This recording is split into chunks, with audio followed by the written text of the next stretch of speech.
Els meus inicis són de molt jove, veient tot tipus de llibres que jo crec que són els mateixos que venen ara.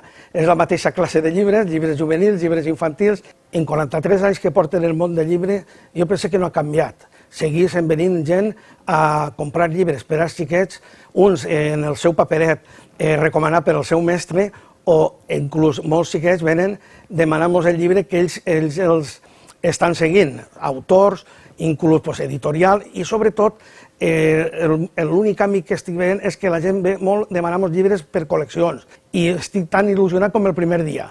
Ha vist tots els canvis que poden ser comercialment, però crec que el llibre ha aguantat tot aquest món de la crisi i podem dir que té llarga vida. La lectura no canviarà, ens formarà la gent i ens formarà tots en tot aquest món tan ràpid que ens passen les coses. Soc Ismael Bonet, jo compre, jo llisc, jo recomane, jo llibre.